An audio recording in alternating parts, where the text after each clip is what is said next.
আমাদের প্রধান উপদেষ্টা ডক্টর ইউনূস সাহেব খুব সম্ভবত বোধহয় আর 2 থেকে 3 মাস তারা সার্ভাইভ করতে পারবে। আজকে আমি একটা প্রেডিক্ট করতে চাই আর কি।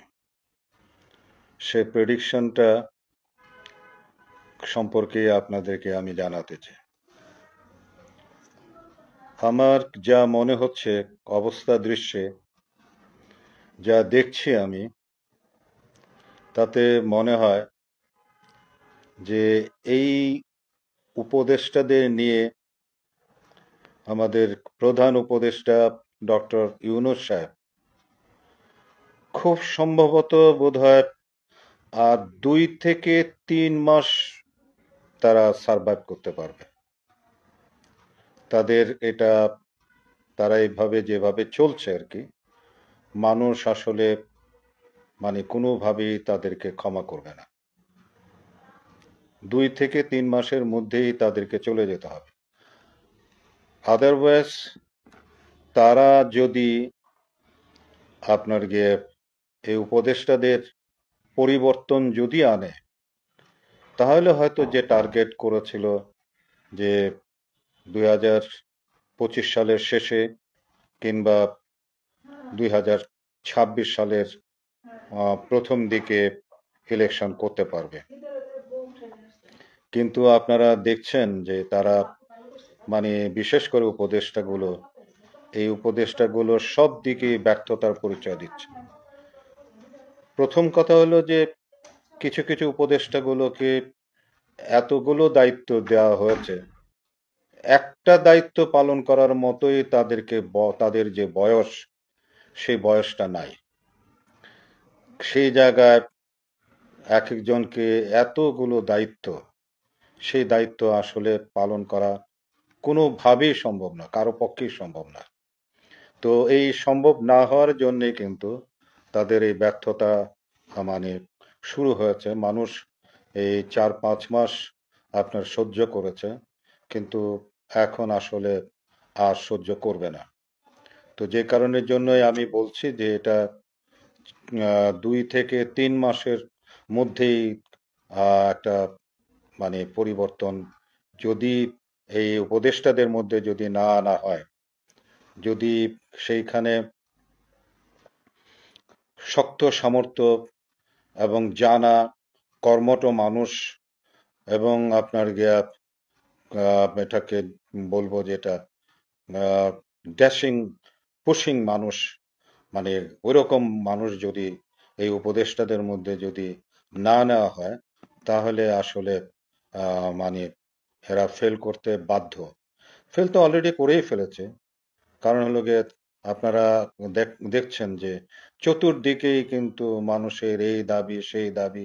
বিশেষ করে মানুষ একটা কথা বলছে যে দ্রব্যমূল্যের দাম যেভাবে বেড়ে গেছে, সেই দ্রব্যমূল্যের দাম বেড়ে যাওয়ার জন্য মানুষের ক্রয় ক্ষমতা, যে উপার্জন যেটা ছিল সেটা দিয়ে তারা চলার জন্য তাদের এখন নাভিশ্বাস উঠে গেছে। তো সেই বিষয়গুলো আছে। তো সেটা তো আর কতদিন মানুষ সহ্য করবে। তারপরে আরেকটি জিনিস সেটি হলো গিয়া, আপনারা দেখছেন যে এরকম ভাবে সমন্বয়করা তারা দল গঠন করেছে। এটি তো আসলে মানুষ আহ ছাত্রদের ছাড়া আর কি অন্যান্য মানুষ সেগুলোকে কিন্তু খুব একটা ভালো চোখে দেখছে না। কিন্তু তার কারণ হলো গিয়ে যে দেখেন, আমিও কিন্তু চেয়েছিলাম দল গঠন করতে, কিন্তু আমি কিন্তু দল গঠন করতে পারি না একটি কারণের জন্য, যে আমার অর্থনৈতিক অবস্থার কথা যে বিবেচনা করে একটা দল করতে গেলে, মানুষকে একত্রিত করতে গেলে তার পিছনে যে অর্থ ব্যয় হয়, যে টাকা পয়সা লাগে, মনে করেন এই যে বিভিন্ন জায়গায় যাওয়া, মানুষগুলোকে আনা, মিটিং এর অ্যারেঞ্জ করা, সেগুলোর পিছনে যে টাকা, যে অর্থ, এবং কিছু কিছু সময় মানুষকে কিছু দিতেও হয় কিন্তু। তো এই যে এই সমস্ত দেওয়া, এই টাকাগুলো আসলে এই ছাত্ররা কোত্থেকে কিভাবে জোগাড় করছে? এটাও কিন্তু মানুষ কিন্তু বুঝে কিন্তু, এবং মানুষের মধ্যে কিন্তু এই প্রশ্নগুলোই অলরেডি কিন্তু শুরু হয়ে গেছে কিন্তু। তো যে কারণের জন্য যে আমি এই জন্যই বলছি যে সকল দিক দিয়ে কিন্তু একটা লেজে গোবরে কিন্তু মানে অবস্থা সৃষ্টি করে দিয়েছে। একে তো সমন্বয়কদের দল গঠন করা, এবং এই দল গঠন করার জন্য রাজনীতিবিদরা যারা আছে তাদের মধ্যেও কিন্তু মানে একটা সন্দেহের, বিশাল একটা সন্দেহ কিন্তু তৈরি হয়েছে, এবং তারা কিন্তু বুঝতে পারছে যে ইলেকশন আসলে তাড়াতাড়ি দিতে হবে। দেখেন আগে কিন্তু অন্তত জামাতের এরা, তারা কিন্তু ইলেকশনের কথা বলেনি, কিন্তু ওরাও কিন্তু এখন ইলেকশনের কথা বলছে কিন্তু।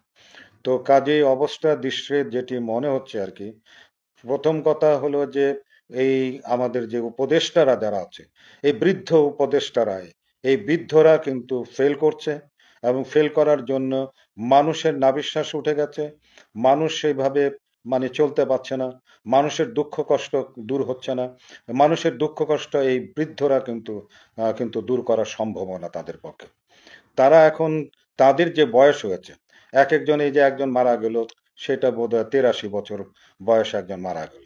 তো এই যে মনে করেন প্রত্যেকেরই কিন্তু 83 84 85 বছর বয়স নিয়ে তারা এই উপদেষ্টা হয়েছে।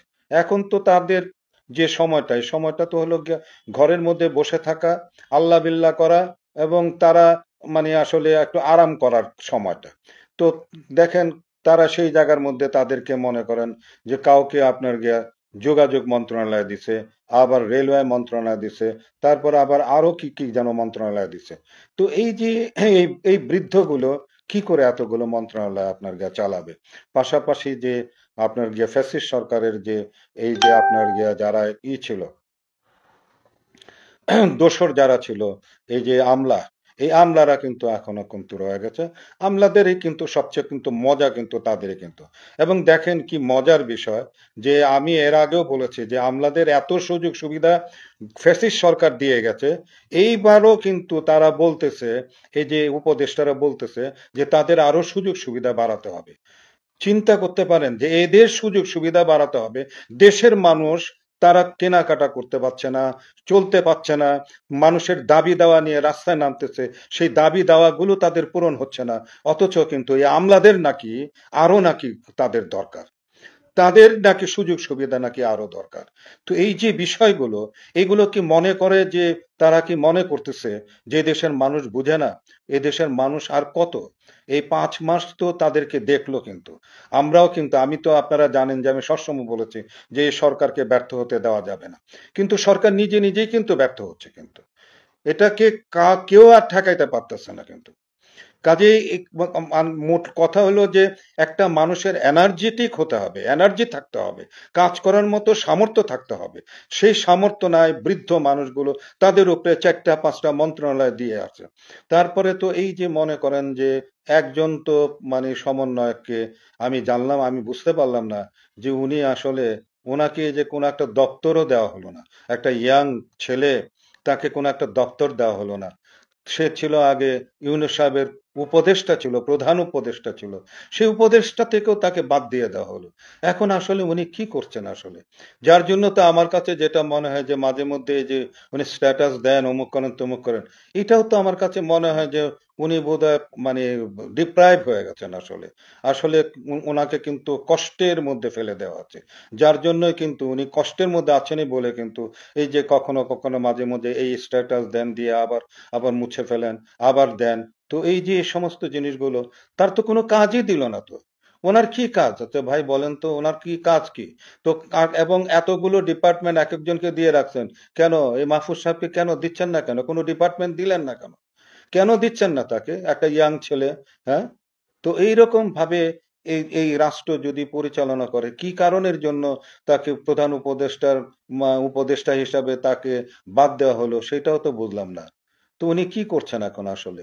তো এই যে এই সমস্ত জিনিসগুলো দেখেন, মানে কেউ বলতেছে যে সিন্ডিকেট ভাঙতে পারবে না, কেউ বলতেছে সড়ক দুর্ঘটনা রোধ করার জন্য যা দরকার সেটা করতে পারতেছে না, করতে পারবে না। তো কেউ কিছু করতে পারবে না, তো করতে পারবে না, তাহলে এই উপদেষ্টাদের দিয়ে এই রাষ্ট্র কিভাবে পরিচালিত হবে? হ্যাঁ, এই যে এই অনেকেই কিন্তু বলতেছে কিন্তু, এবং কোনো সুরাহা কিন্তু কেউ দিচ্ছে না কিন্তু। খালি বলতেছে যে এটা সম্ভব না, এটা করা যাচ্ছে না, এটা করতে হবে এই যে আগের মতোই। এইটা করতে হবে, মনে আছে আপনারা? যে আমি আগে এলজিইডি মন্ত্রণালয়ের যেই ছিল তার সঙ্গে আমার কিরকম ভাবে আমার ঝগড়া হয়েছে। আমি বলছিলাম করতে হবে মানে কে করবে? আপনি মন্ত্রী, আপনি যদি না করেন তাহলে কে করবে? আপনি বলতেছেন করতে হবে, তাহলে কে করবেটা কে? কার করার দায়িত্ব? তো এরাও তো একই কথা বলতেছে যে করতে হবে, করতে হবে, কে করবে? করার দায়িত্ব নিছেন আপনারা, আপনারা করবেন না, আপনারা করতে পারছেন না, তাহলে কেন? মানে কিভাবে, কি কি কারণে আপনারা মানে এই রাষ্ট্রকে আপনারা পরিচালনা করছেন? কিভাবে করছেন আপনারা? তো আমি এর জন্যই বলতেছি, প্রিয় দর্শক, আমার যেটা ধারণা হলো আর কি, যে আগামী 2 থেকে 3 মাসের মধ্যে আমার মনে হয় যে এদের যদি পরিবর্তন যদি না করে, এই বৃদ্ধদের যদি না সরানো যায়, তাহলে কিন্তু আসলে মানে মানে অন্য রকমের অবস্থা সৃষ্টি হবে কিন্তু। অন্য রকমের অবস্থা সৃষ্টি হয়ে যাবে কিন্তু। যাই হোক, প্রিয় দেশবাসী, আপনারা ভালো থাকুন। তারপরেও আমি সৃষ্টিকর্তার কাছে আমি আবেদন করছি, সৃষ্টিকর্তা আমাদের সকলের মঙ্গল করুন, দেশের মঙ্গল করুন, আমাদের দেশবাসীর মঙ্গল করুন। আমাদের দুঃখ কষ্ট আপনারা আল্লাহ তাআলা আমাদের দূর করে দেন আল্লাহ।